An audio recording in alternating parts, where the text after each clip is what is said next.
লাআনিনা ওয়া সিদ্দিকিন আল্লাহ ওয়া রাব্বিল কাবা ওই কাবার রবের কসম লাআনতকারী এবং সত্যবাদিতার অধিকারী খারাপ গুণ আর ভালো গুণ দুইটা কোনদিন এক হতে পারে না।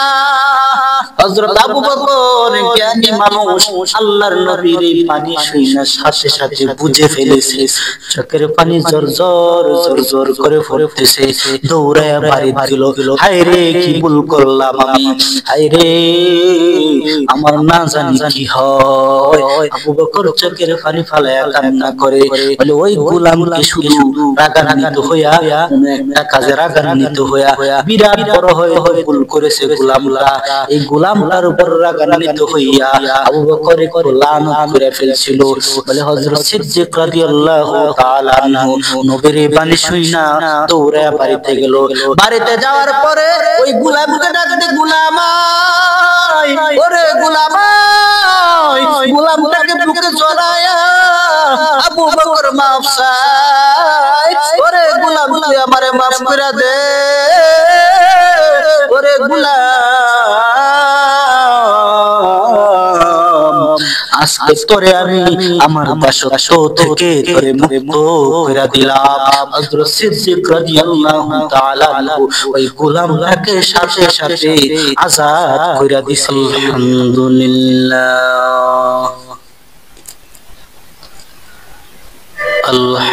আলহামদুলিল্লাহ হামদাশ শাকিরিন ওয়া নু'মিনু বিহি ঈমানাল মুকিনিন ওয়া নুকিরু বিওয়াহদানিয়াতিহি ইqরারাস সাদিকিন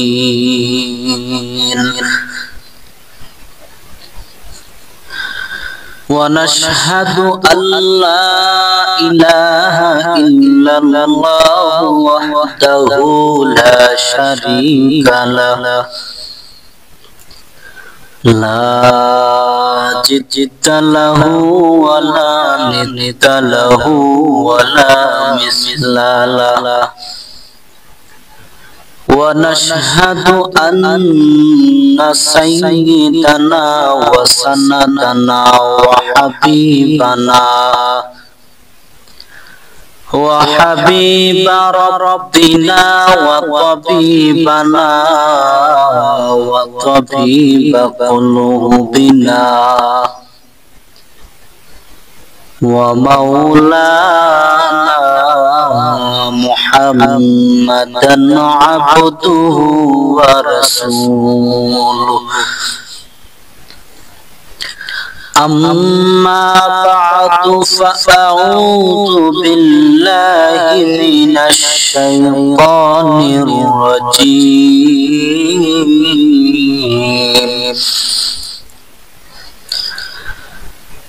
بسم الله الرحمن الرحيم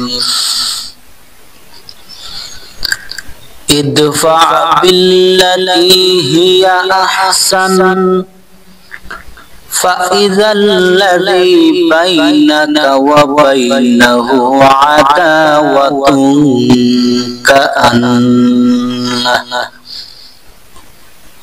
كأنه ولي حميم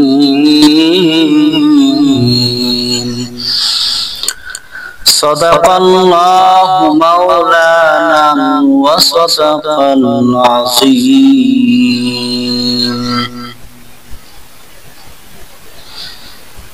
قال رسول الله صلى الله عليه وسلم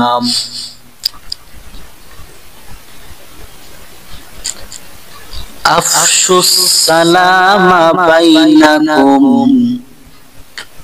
لا تسبن أحدا ولا تحقرن شيئا من المعروف وإن تكلم أخاك وأنت منبسط إليه وجهك فإن ذلك من المعروف وارفع إزارك إلى نصف الساق فإن أبيت فإلى الكعبين وإن امرؤ شتمك أو عبرك بما يعلم فيك فلا تعبره بما تعلم فيه أو كما قال عليه الصلاة والسلام سبحانك لا علم لنا إلا ما علمتنا إنك أنت العليم الحكيم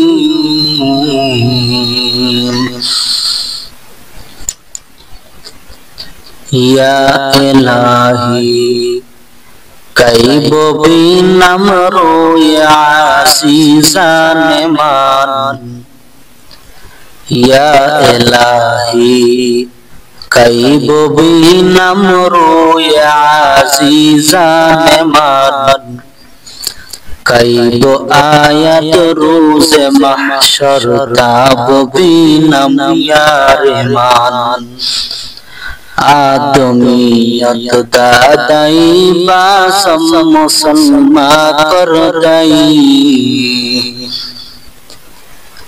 आदमियत दादाई बासम मुसलमा कर गई आए खुदा कुर्बा शवम एहसान बरसा कर गई आए खुदा कुर्बा शवम एहसान बरसा कर गई कादिर कुदरत दारी हर खाही आकुनी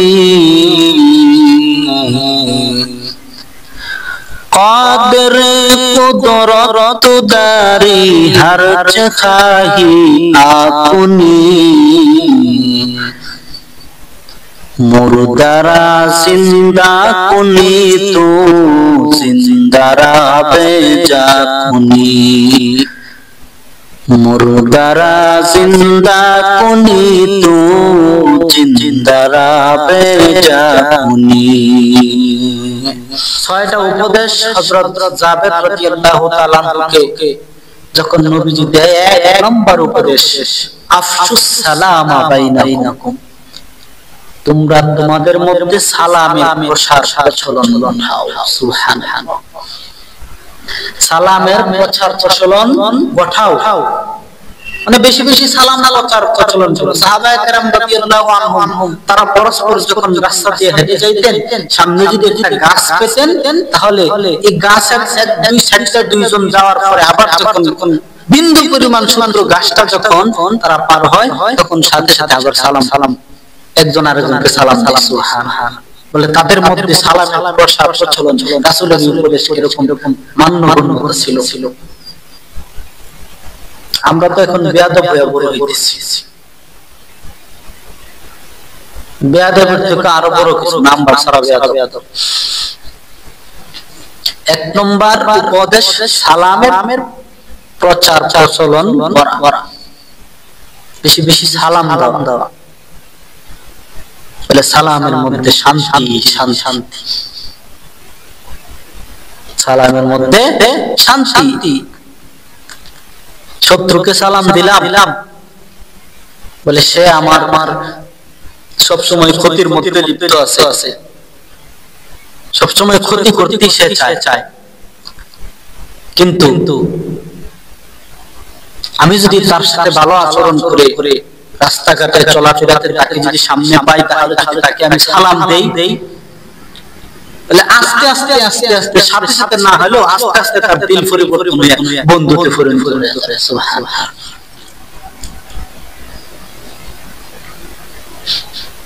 এই জন্য সালামের প্রচার প্রচলন করা, বেশি বেশি সালাম দেওয়া, রাসূলের এই সুন্নাত আদায় করা, উপদেশ দেওয়া। রাসূল যেভাবে আমাদেরকে সাহাবী জাবের রাদিয়াল্লাহু তাআলা আনহুর মাধ্যমে উপদেশ আমাদের সকলকে দিয়েছেন, ঠিক তেমনি ভাবে আমি যেমনি ভাবে আপনাদের সামনে আজকে এই উপদেশগুলো জানাই যে আপনারাও আপনাদের পরিবার পরিজন আর দেশবাসীদেরকে জানায় দাও, আমল গ্রহণ করা। তো সালাম এক নম্বর উপদেশ কি? সালাম আফশুস সালামা বাইনাকুম, সালাম বেশি বেশি দেওয়া নেওয়া, তাহলে শান্তি বর্ষিত করবে আল্লাহ, রহমত নাজিল করবে, রহমতে সাকিনা নাজিল করবে। সালামের প্রচার প্রচলন বেশি বেশি করলে। এক স্বামী স্ত্রী দুইজন প্রতিদিন ঝগড়া হয়, এক পর্যায়ে স্বামী স্ত্রী অতিরিক্ত ঝগড়া হয়েছে, তখন দুজনেই মনে মনে নিয়ত করলো এই ঝগড়া নিয়ে তার সংসার করা যায় না, পরিবর্তন ঘটাইতে হবে। তখন স্ত্রী গেল এক বন্ড পীরের কাছে, বলতেছে এমন এমন ঘটনা, আমার স্বামী প্রতিদিন আমার সাথে ঝগড়া করে, আমার মারধর করে, বিভিন্ন রকমের খারাপ আচরণ করে, কি করা যায়, আর থাকতে পারতেছি না। বন্ড পীর তাকে কুবুদ্ধি দিল। কি বুদ্ধি? কুবুদ্ধি দিছে। কেমন কুবুদ্ধিটা? বলে তুমি আজকে রাতে গিয়ে তোমার খানাটা যে রান্না করবা, তোমার স্বামীর সামনে যখন খানাটা দিবা, খানার সাথে বিষ মিশায় তোমার স্বামীর মারালে। কেমন কুবুদ্ধি দিছে? বন্ড ফিরে কুবুদ্ধি দিয়ে দিচ্ছে। আজকাল বন্ড ফিরে এমন বুদ্ধি দিয়ে দিন কাটাইতেছে। ভালো কথা তাদের স্ত্রী বাস বন্ড ফিরের এই কুবুদ্ধি নিয়ে বাড়িতে এসে একবারে রেডি। আর স্বামী যে গেছে ভালো একজন আল্লাহর ওলির কাছে গেছে। সুবহানাল্লাহ। আল্লাহর ওলির কাছে গিয়ে এরকম ঘটনা বলতেছে, এখন কি করা যায়? আল্লাহর ওলি তখন ওই স্বামীটারে শিক্ষা দিয়ে দিল, তুমি যখন বাড়িতে শুরুতে যাইবা, দরজার সামনে গিয়া তুমি আগে প্রথমে সালাম দিবা, যতক্ষণ না সালামের উত্তর আসবে ততক্ষণ তুমি ঘরে প্রবেশ করবা না। এটা এক নম্বর কাজ ওই ব্যক্তির জন্য। এক নম্বর কি? ঘরের দরজার সামনে গিয়া সালাম দেওয়া। সালামের উত্তর যতক্ষণ না আসবে ততক্ষণ ঘরে প্রবেশ করিও না। যখন সালামের উত্তরটা চলে আসবে, সালাম দিয়া ঘরে প্রবেশ কইরা তারপর তুমি তোমার স্ত্রীকে নিয়া এক পেটে বৈশা খানা খাইবা। বন্ড পীর শিক্ষা দিল, খানার মধ্যে, ভাতের মধ্যে, খাবারের মধ্যে বিষ মিশায়া তোমার স্বামীর মাইরা লাও। আল্লাহর ওলি শিক্ষা দিল, এক নম্বর সালাম দিয়া ঘরে প্রবেশ করবা, দুই নম্বর ঘরে প্রবেশ কইরা তুমি তোমার স্ত্রীকে সাথে নিয়ে এক পেটে খানা খাইবা। সুবহানাল্লাহ। এবার স্বামী দৌড়ায় বাড়িতে আসলো, রাত্রিবেলায় দরজার সামনে দাঁড়ায় সালাম দেয়, আসসালামু আলাইকুম ওয়া রাহমাতুল্লাহি ওয়া বারাকাতুহু। স্ত্রী ভিতর থেকে শুনে আশ্চর্য হয়ে গেল, কি ব্যাপার, আজকে আমার স্বামী আমার সালাম দেয়, আর ওই দিক দিয়ে স্ত্রী তো বিষ মিশায় রেডি আছে, কখন আসবে আর খতম করবে জামাই। স্বামী যখন আয়েশা সালাম দেয়, আসসালামু আলাইকুম ওয়া রাহমাতুল্লাহি ওয়া বারাকাতুহু, স্ত্রী টেনশন করে গেল, কি ব্যাপার, আজকে আমার সামনে আমারে সালাম দেয়, এত ভদ্রতা এত আদবতা কোথায় থেকে পাইলো।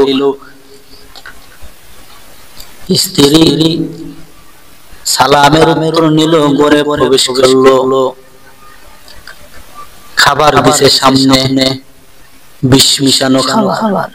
কি মিশানো? বিষ মিশানো খাবার। বিষ মিশানো খাবারটা যখন সামনে রাখলো, তখন স্বামী আল্লাহর ওলির কথা স্মরণ করিয়া বলে, বিবি রে, আজকে তোমার লইয়া আমি এক প্লেটে খানা খাইব। কত সুন্দর আচরণে বলতেছে। বিবির শরীর দিয়ে গাম বায়া পড়তেছে, কি ব্যাপার না জানি আমার স্বামী আজকে জানি আমি খাবারের মধ্যে বিষ মিশাইলাম, আমার স্বামী মনে হয় জেনে ফেলেছে, যার কারণে আমার লইয়া খানা খাইতে চাইতেছে। হায় হায় কি উপায়, আজকে যদি হয়তো দুজনে একসাথে মরতে হবে, না হয় আমার একাই উনি মেরে ফেলবে, উপায় নাই। শরীর দিয়ে গাম শুরু হইছে, কেমনে জানলো? বিবি চিন্তায় টেনশনে পড়ে আছে। স্বামী বলতেছে, চলো একসাথে খানা খাই। আর কত ঝগড়া করে তো দিন কালই কাটাইতেছে, আর না ঝগড়া। এখন চলো তোমাকে নিয়া আজকে দুজনে একসাথে এক প্লেটে খানা খাই। ভাইরা আমার, আল্লাহর বান্দা কয়েকবার বিবিটাকে লইয়া খানা খাওয়ার জন্য এমন ভাবে পিরাপিরি করতেছে, কিন্তু স্ত্রী রাজি হয় না। কারণ স্ত্রী তো জানে এই খাবারের মধ্যে বিষ, খাইনি একসাথে উভয়ে মরতে হবে। এক পর্যায়ে স্ত্রীর ভিতরে আল্লাহর ভয় ঢুকে গেছে। স্ত্রীর চোখের পানি ফালায় কান্না করে, চোখের পানি ফালায় কান্না করে, কান্নায় ভেঙে পড়লো। স্বামী ডাক দেয়, বিবি রে, আজকে তুমি এত কেন কান্না করতেছো? তোমার সাথে আজকে আমি কোনো ঝগড়া করব না, কোন রকমের গালিগালাজ খারাপ আচরণ তোমার সাথে আমি করব না। ওরে আমার বিবি, আজকে তোমার সত্যি আমার মন থেকে ভালোবাসা আদর কইরাই বলতেছি আমার সাথে বৈশা খাইবা। স্ত্রী কান্না করতেছে, স্বামীর গলায় ধরা দেয় কান্না। স্বামীর গলায় ধরা দেয় কান্না করে আর বলতেছে, স্বামী গো,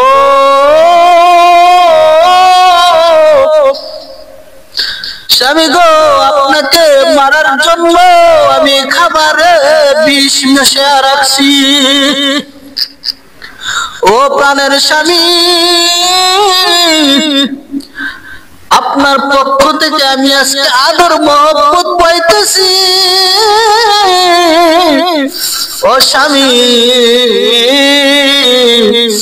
আর আমি আপনার খাবারে আজকে বিষ মিশিয়ে দিছি আপনারে মারার জন্য গো। এই জন্য আমি কান্না করতেছি। আপনি আমার এত মহব্বত করতেছে, আর আমি কত ভয়ঙ্কর জাল বিছাইলাম। স্বামী গো, আপনি আমারে মাফ করে দেন। পায়ে ধরে স্বামী কাছে স্ত্রী মাফ চায়, কান্না করে মাফ চায়, আর জীবনে কোনোদিন ভুল করব না। স্বামী গো, আর কোনোদিন ভুল করব না। আজকের জন্য আমারে আপনি মাফ করে দেন। স্বামী এবার বলে, ওরে বিবি, আমি তোরে আজকে মাফ করে দিলাম, তুই আজকে আমারে মাফ করে দে। দুইজনে সংসারটারে সুন্দর করে শান্তি শৃঙ্খলা ভাবে আজকে থেকে আমরা ওয়াদাবদ্ধ হয়ে গেলাম। আল্লাহর হুকুম আহকাম মানবো, রাসূলের সুন্নাত তরিকায় চলবো। স্বামী স্ত্রী আমরা উভয়ে সংসারটারে সুন্দর করে তুলবো। ওরে স্বামী, তুমি আমারে মাফ করে দাও। স্বামী বলে, স্ত্রী তুমিও আমারে মাফ করে দাও। উভয় মহব্বতে মিল মহব্বত হয়ে গেল। মুনামলের কারণে রাসূল যে সালামের প্রচার প্রচলন করার জন্য বলেছেন, সালামের শান্তি বজায় রাখার কারণে, এই সালাম দেওয়ার কারণে স্বামী স্ত্রীর মধ্যে আল্লাহ ঝগড়া ফাসাদ বাদ দিয়া আল্লাহ রহমতের সাকিনা আল্লাহ নাযিল করে দিয়েছে।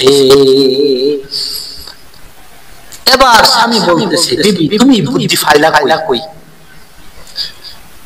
স্ত্রী বলে, আমি অমুক বন্ড ফিরের কাছে গেছিলাম, সে আমার এই বুদ্ধি দিয়া দিয়েছে। বলে আমি গেছি অমুক আল্লাহর, স্বামী বলে আমি গেছি অমুক আল্লাহর ওলির কাছে, যে আমাকে সুন্দর একটা সুন্দর আদবওয়ালা রাসূলের সুন্নতের তরিকার পদ্ধতি বাতায় দিয়েছে।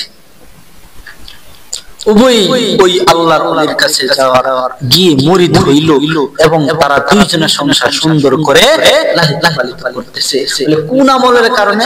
সালাম প্রচার করার কারণে। সালাম এক নাম্বার উপদেশ, আফসুস সালাম বাইনাকুম। রাসূল বলেন, হে জাবের, সালামের প্রচার করো, সালাম দেওয়া নেওয়া করো তোমাদের মধ্যে। এটা এক নাম্বার উপদেশ। দুই নাম্বার উপদেশ, জাবের রাদিয়াল্লাহু তাআলা আনহুকে আল্লাহর নবী দেন, লা তাসুববান্না আহাদান। দুই নাম্বার উপদেশ, লা তাসুববান্না আহাদান, কাউকে গালি দেওয়া যাবে না। এই লা তাসুববান্না আহাদান, এটা দুইটা তাফসীর। একটা হলো কাউকে গালি দেওয়া যাবে না, আরেকটা হইলো যে কাউকে তুচ্ছ মনে করা যাবে। গালি দেওয়া তো হারাম। আমাদের ভিতরে তো গালি দেওয়ার ফ্যাক্টরি, গালি দেওয়ার শিকারটা হয় না, বলে গালির ফ্যাক্টরি হয়ে গেছে। বিশেষ করে যদি একবার গালি চান্স পেয়ে নিয়ে আর উপায় নাই, কত প্রকারের কত গালি যে মুখ দিয়ে আসে সীমা ছাড়া। দুই নম্বর উপদেশ, লা তাসুববান্না আহাদান, কাউকে গালি দেওয়া যাবে না। এই উপদেশগুলো শুধু ওই সাহাবী জাবের রাদিয়াল্লাহু তাআলা আনহুর জন্য নাকি আমাদের জন্য, আমাদের সকলের জন্য, সমস্ত উম্মতি মুহাম্মাদের জন্য, সমস্ত বিশ্ববাসীর জন্য এই উপদেশগুলো। কাউকে গালি দেওয়া যাবে না, কাউকে তুচ্ছ মনে করা যাবে না, গালি দেওয়া হারাম। হযরত আবু বকর সিদ্দিক রাদিয়াল্লাহু তাআলা এর গোলাম হঠাৎ করে একদিন আবু বকর সিদ্দিক রাদিয়াল্লাহু তাআলা এই গোলামের প্রতি রাগান্বিত হইয়া লানত ফেলাইছে গোলামকে। তো এই খবর রাসূলের কাছে গেল। আল্লাহর নবী তখন বলতেছেন, লানিনা ওয়াসিদ্দিকিন কাল্লা ওয়া রাব্বিল কাবা। নবী বলেন, হে আবু বকর, লানিন ওয়াসিদ্দিকিন কাল্লা ওয়া রাব্বিল কাবা। নবী বলেন, ওই কাবার রবের কসম, লানিন ওয়াসিদ্দিকিন, লানতকারী এবং সত্যবাদিতার অধিকারী। লানতকারী একটা খারাপ গুণ, সত্যবাদিতা একটা ভালো গুণ। হে আমার প্রাণের সাহাবী, এই দুইটা জিনিস কোনদিন এক হতে পারে না। নবী বলে, ওরে আবু বকর, লানিনা ওয়াসিদ্দিকিন আল্লাহ ওয়া রাব্বিল কাবা, ওই কাবার রবের কসম, লানতকারী এবং সত্যবাদিতার অধিকারী। খারাপ গুণ আর ভালো গুণ দুইটা কোনদিন এক হতে পারে না। হযরত আবু বকর জ্ঞানী মানুষ, আল্লাহর নবীর পানি শুইনা সাথে সাথে বুঝে ফেলেছে, চোখের পানি জোর করে পড়তেছে। দৌড়ায় বাড়ি দিল, হায় রে কি ভুল করলাম আমি, হায় রে আমার না জানি কি হয়। আবু বকর চোখের পানি ফালায়া কান্না করে বলে, ওই গোলামকে শুধু রাগান্বিত হইয়া, একটা কাজে রাগান্বিত হইয়া বিরাট বড় হয়ে ভুল করেছে গোলামরা। এই গোলামটার উপর রাগান্বিত হইয়া আবু বকর একটু লানত করে ফেলছিল। বলে হযরত সিদ্দিক রাদিয়াল্লাহু তাআলা আনহু নবীর এই বাণী শুইনা দৌড়ায়া বাড়িতে গেল। বাড়িতে যাওয়ার পরে ওই গোলামকে ডাকতে, গোলামাই, ওরে গোলামাই, গোলামটাকে বুকে জড়ায়া আবু বকর মাফ চায়, ওরে গোলাম তুই আমারে মাফ করে দে, ওরে গোলাম আজকে তোরে আমি আমার দাসত্ব থেকে তোরে মুক্ত করে দিলাম। হযরত সিদ্দিক রাদিয়াল্লাহু তাআলা আনহু ওই গোলামটাকে সাথে সাথে আযাদ করে দিছে, সাথে সাথে আযাদ দিছে। তাদের ভিতরে আল্লাহর ভয় এমন ভাবে ছিল। লম্বা আলোচনা ভাই, উপদেশগুলো শুধু বলতেছি। এক নম্বর উপদেশ আফসুস সালামা বাইনাকুম, দুই নম্বর লা তাসুফান্না আহাদান, কাউকে গালি দেওয়া যাবে না, তুচ্ছ মনে করা যাবে না। ওরে ভাই, আবু বকর এই একটা হেদায়েত দ্বারা বুঝতে পারছেন যেই নবী যেই সাহাবী জান্নাতে না ঢুকলে আমি আপনি কেউ জান্নাতে ঢুকতে পারবো না। যেই সাহাবীর এত দাম, যেই সাহাবী হিজরতের সাথী, যে আবু বকর নবীর তো মায়ার সাহাবী, জান্নাতের সার্টিফিকেট প্রাপ্ত সাহাবী, মুরিদের সরদার হবে জান্নাতে। ওরে মুসলমান আল্লাহর গোলাম, যে আবু বকরের প্রতি রাসূলের এত বড় কঠিন ধমকি চলে এসেছে। ওরে ভাই, আমি যদি কাউকে গালি দেই, আমি যদি কাউকে তুচ্ছ মনে করি, হ্যাঁ মনে করি, তাহলে আমার প্রতি কত বড় ধমক থাকবে, চিন্তার বিষয় ভাই। এই জন্য কাউকে গালি দেওয়া যাবে না, কাউকে কিছু মনে করা যাবে না। দুই নম্বর উপদেশ। তিন নম্বর উপদেশ নবী বলেন, এ যাবের, তিন নম্বর উপদেশ, ওয়ালা তাহকিরান্না শাইয়ান মিনাল মারুফ, যে কোনো নেক কাজকে তুমি ছোট মনে করিও না, যে কোন নেক কাজকে তুমি ছোট মনে করিও না। প্রত্যেকটা আমলকে, প্রত্যেকটা নেক কাজকে বড় মনে করা, ছোট মনে না করা। আমরা তো ছোট আমল কি দূর, কি আমল করি, বড় বড় বেশি বেশি নামাজ পড়তে হবে, বলে বেশি বেশি রোজা রাখতে হবে, বড় আমল করতে হবে। ভাই, যদি আমি লক্ষ টাকা দান করি, যদি আমি সারা দিন নামাজ পড়ি, সারা দিন রোজা রাখি, রাত্র কাটায় দেই, ইখলাস যদি না থাকে, রিয়াকাত যদি হয়, উপায় আছে?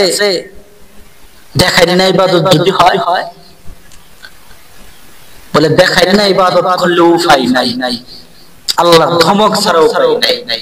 আল্লাহ বলেন, আল্লাহ রাব্বুল আলামিন বলেন, ফাওয়াইলুল লিল মুসাল্লিন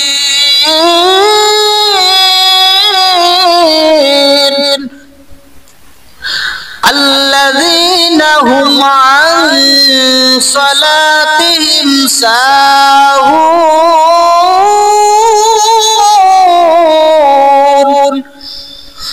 আল্লাযীনা হুম ইউরাউন।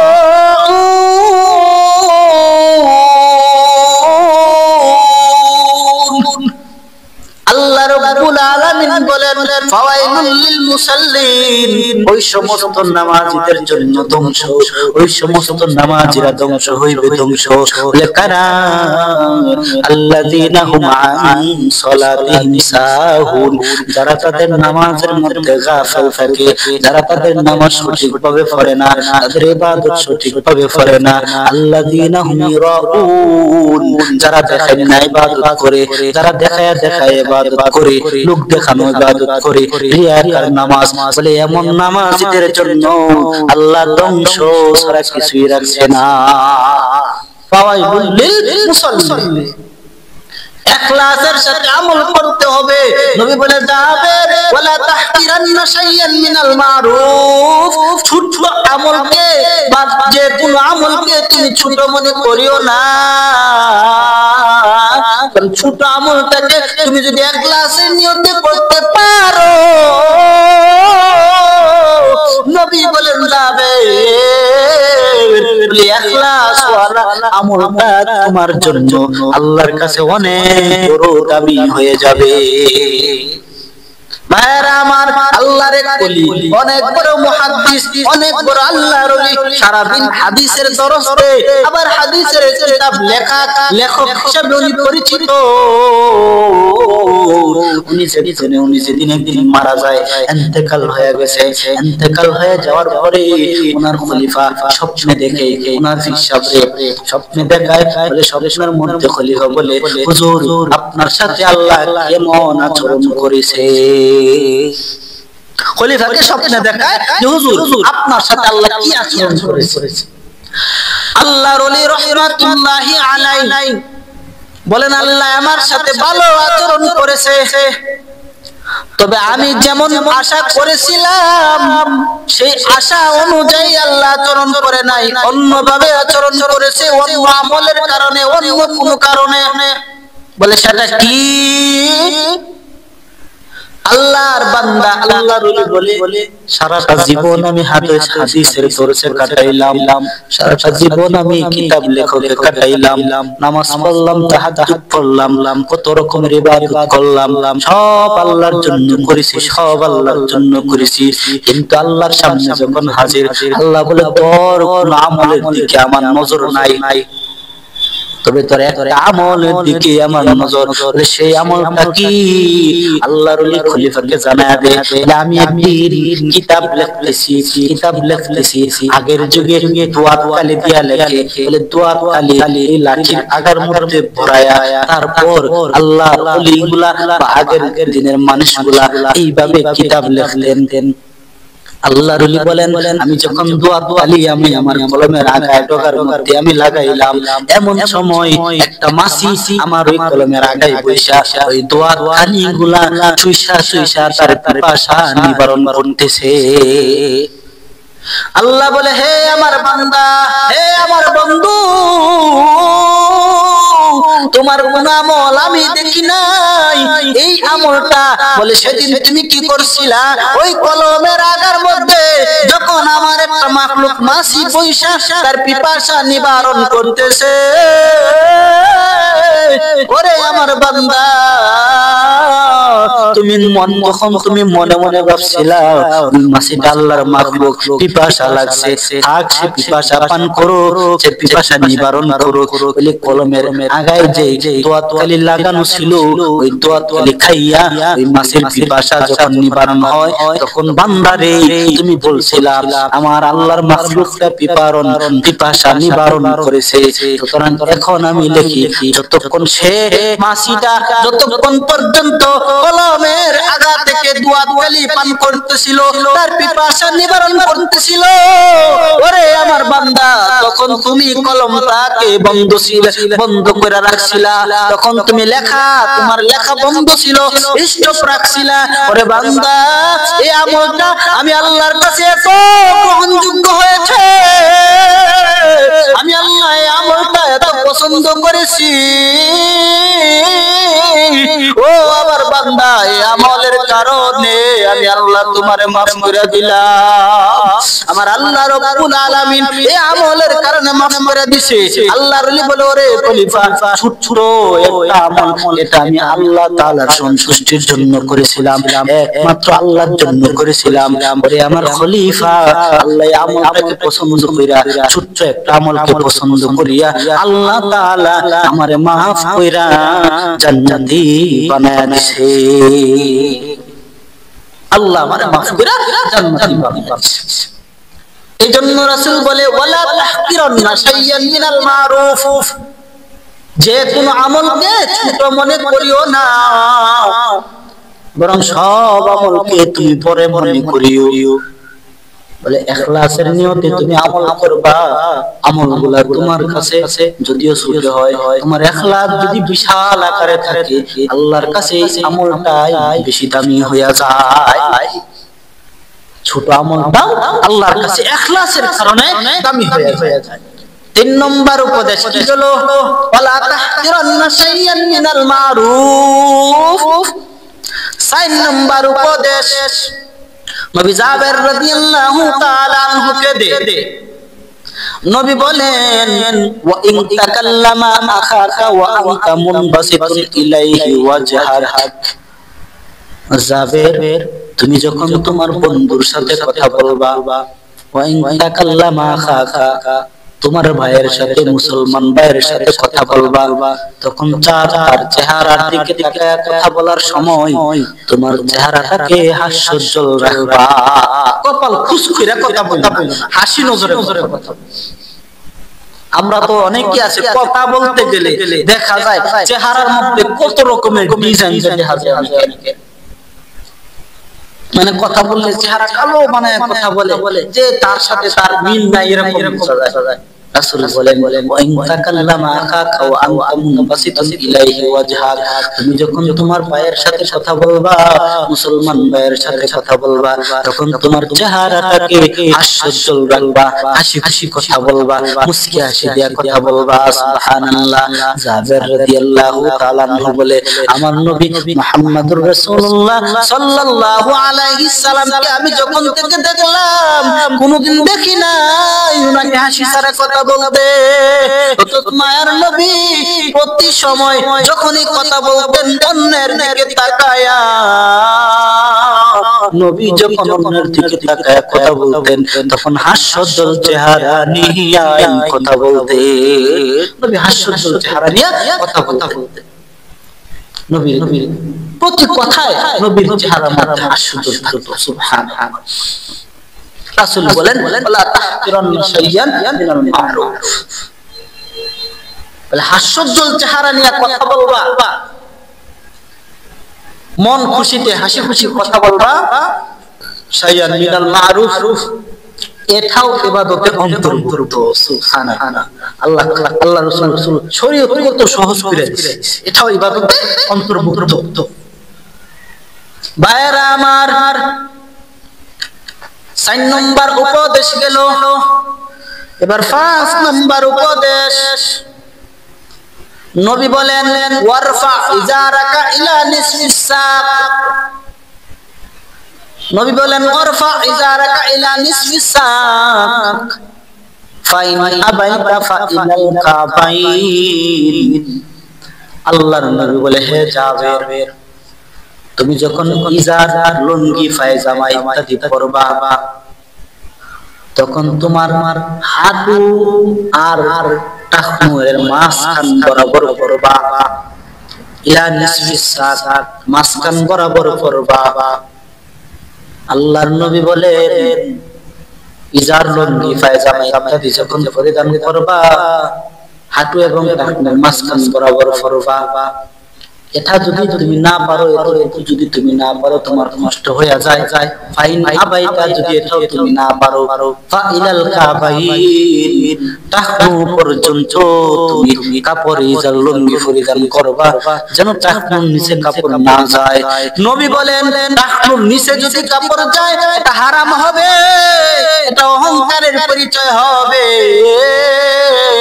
হারাম যদি তুমি করো, হারাম কাজ যদি তোমার মধ্যে থাকে, কঠিন কালে তোমার আমল আল্লাহর কাছে কবুল হবে না। ফাইন আবাইতা ফাইলাল কাবাইন, রাসূল বলেন যদি তুমি নিসফে সাক না পারো তাহলে তুমি টাকনু পর্যন্ত কাপড় পরিধান করো। ফাইন আবাইতা ফাইলাল কাবাইন, টাকনু পর্যন্ত কাপড় পরিধান করো। লম্বা হাদিস, এটা অনেক লম্বা হাদিস। আবু দাউদ শরীফ কিতাবের কিতাবুল লিবাস অধ্যায় আছে, এই অধ্যায়ের মধ্যে এই হাদিসটা লম্বা হাদিসটা এনেছেন। সহিহ কিতাব, সহিহ হাদিস। ভাইরা আমার, 5 নম্বর উপদেশ ওয়ারফা ইজারাকা ইলা নিসফিস সাক ফাইন আবাইতা ফাইলাল কাবাইন, তুমি তোমার ইজার লুঙ্গিটাকে নিচে সাজ পর্যন্ত রাখো। এতটুকু যদি তুমি না পারো তাহলে তুমি টাকনুর উপর পর্যন্ত রাখো, ভুলো যাতে টাকনুর নিচে না যায়। এটা 5 নম্বর উপদেশ। 6 নম্বর উপদেশ আল্লাহর নবী মুহাম্মদুর রাসূলুল্লাহ সাল্লাল্লাহু আলাইহি ওয়াসাল্লাম বলেন ওয়া ইনিমরুন শাতামাকা আও আবরাকা বিমা ইয়ালামু ফীক, ফীকা ফালা তুআব্বিরহু বিমা তা'লামু ফীহি। আল্লাহর নবী বলেন, কোন মুসলমান তুমি এবং তোমার বন্ধু অথবা উভয়ে তোমরা উভয়ে পরস্পরের মহব্বত, কেউ যদি তাদের মধ্যে কেউ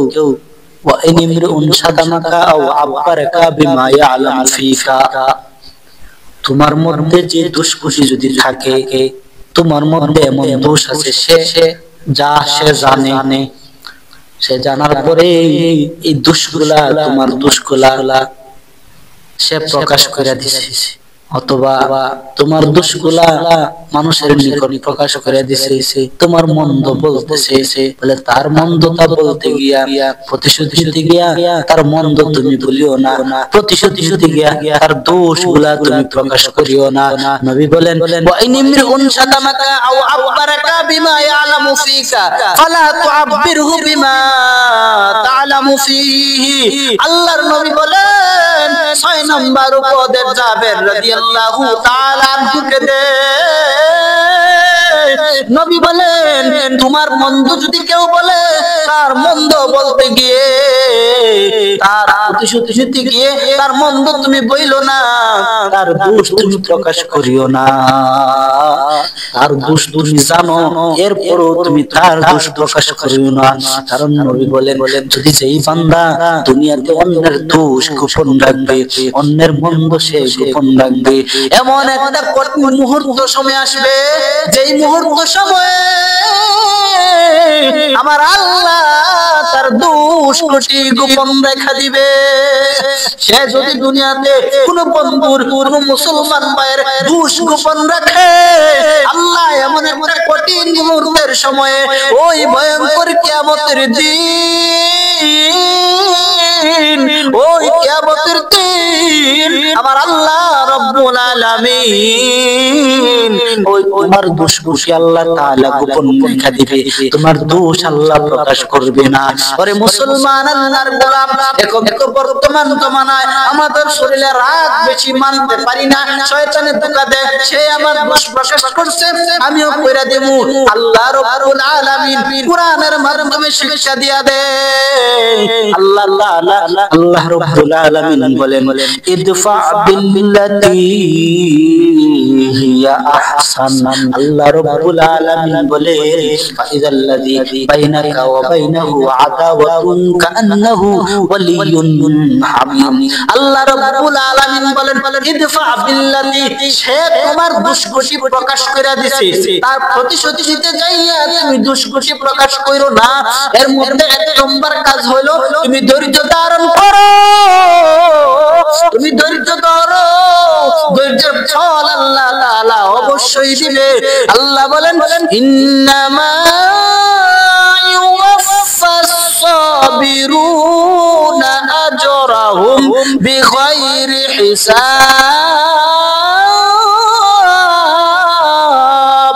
আল্লাহ রাব্বুল আলামিন বলেন, ইন্নামা ইউওয়াফাস সাবিরুনা আজরাহুম বিগাইরি হিসাব।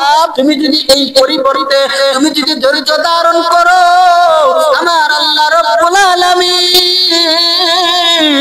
তোমার এই ধৈর্যের ফল আল্লাহ দিবে। বলে কেমন ফল? ইন্নামা ইউওয়াফাস সাবিরুনা আজরাহুম বিগাইরি হিসাব। আল্লাহ এমন ফল দিবে, আল্লাহ এমন প্রতিদান তোমাকে দিয়ে দিবে, যেই প্রতিদানের কোনো হিসাব নাই, বেহিসাব প্রতিদান আল্লাহ তোমারে দিয়া দিবে। এক নম্বর তুমি ধৈর্য ধরবা, এই পরিস্থিতির মধ্যে তুমি ধৈর্য ধরবা। দুই নম্বর আল্লাহ রাব্বুল আলামিন শিক্ষা দেয়, ইদফা বিল্লাতি হিয়া আহসান। যদি ধৈর্য ধইরাও তোমার মনটা মানাইতে পারো না, তাহলে সে যতটুকু বলছে তার থেকে তুমি আর উত্তম কিছু বলো। সে আমারে গালি দিল, সে আমার দোষ প্রকাশ করলো, তার সাথে ভালো আচরণ করো। ইদফা বিল্লাতি হিয়া আহসান, উত্তম আচরণ করো, তার থেকে তুমি উত্তম কিছু তাকে বলো। সে যদি গালি দেয় তাকে তুমি দাও, আদর করে দাও, ভাই বলে ভাই শোনা দায়িত্ব তুমি বিদায় দিয়ে দাও, আরো উত্তম আচরণ তুমি করো। ওরে মুসলমান আল্লাহর গোলাম, আমার আল্লাহ রাব্বুল আলামিন বলেন এতে কি ফল হবে জানোনি? আল্লাহ বলেন ফাইজাল্লাযী বাইনাকা ওয়া বাইনাহু আদাওয়াতুন কাআন্নাহু ওয়ালিয়্যুন হামীম।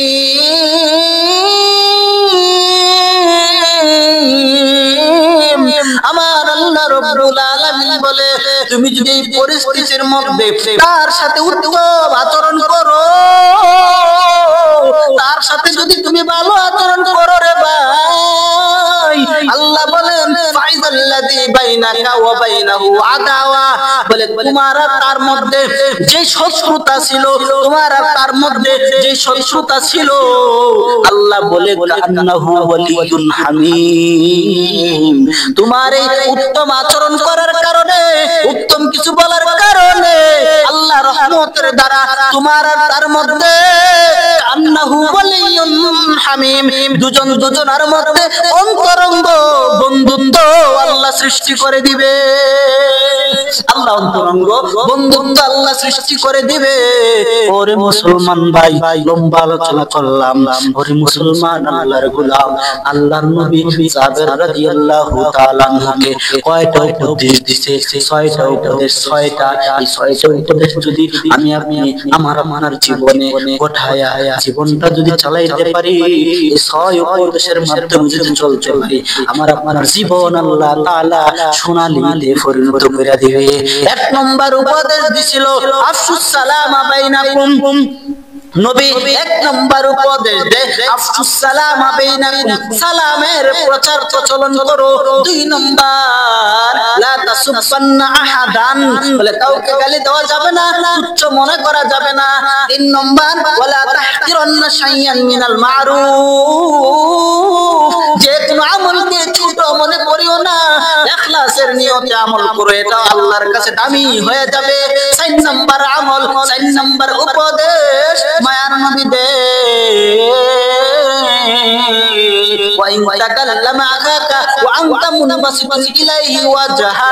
বলে তুমি যখন তোমার প্রতিবেশী ভাইয়ের সাথে কথা বলবা, তখন হাস্যোজ্জ্বল চেহারা নিয়ে কথা বলবা, এটা আল্লাহর কাছে ইবাদতে অন্তর্ভুক্ত হয়ে যাবে। 5 নম্বর উপদেশ ওয়ারফা ইজারাকা ইলা নিসফিস সাক, তুমি যখন ইজার, লুঙ্গি, পায়জামা ইত্যাদি পরিধান করবা, নিসফে সাক পরিধান করো। এটাও যদি তুমি না পারো, ফাইন আবাইতা ফাইলাল কাবাইন, তাহলে তুমি এটা না পারলে না পর্যন্ত তুমি কাপড়, ইজার, লুঙ্গি, পায়জামা পরিধান করবা। 6 নম্বর নবী 6 নম্বর উপদেশ দেয় ওয়া ইনমিরুম সাদামাকা আও আব্বারাকা বিমা ইয়ালামু ফিকা ফালা তুআব্বিরহু বিমা তা'লামু ফিহি, বলে কোন ভাই তোমার দোষ প্রকাশ করে দিল, এই দোষটা তোমার মধ্যে আছে, তার প্রতিশোধ নিতে যাইয়া তুমি তার দোষ প্রকাশ করিও না, তার থেকে তুমি উত্তম আচরণ তার সাথে করো। এই 6টা উপদেশ যদি ভাই আপনি আমি মানতে পারি, এই 6 উপদেশে যদি চলতে পারি, আমার আল্লাহ রব্বুল আলামিন দুনিয়াতে আমার আপনার জীবনটা সোনালীতে আল্লাহ পরিবর্তন করে দিবে। আল্লাহ এই 6 উপদেশ যদি আমি আপনি সুন্দর করে আমি আপনি সঠিকভাবে যদি মানতে পারি, আল্লাহ তাআলা সোনালীতে পরিবর্তন করে দিবেন। আল্লাহ রাব্বুল আলামিন আমাদের সকলকে এই 6টা উপদেশ আরো যে প্রাসঙ্গিক আলোচনা হয়েছে এর উপর আলোচনার উপর আমাদের সঠিকভাবে আমাকে আপনাদেরকে সকলকে আমল করার তৌফিক দান করুন।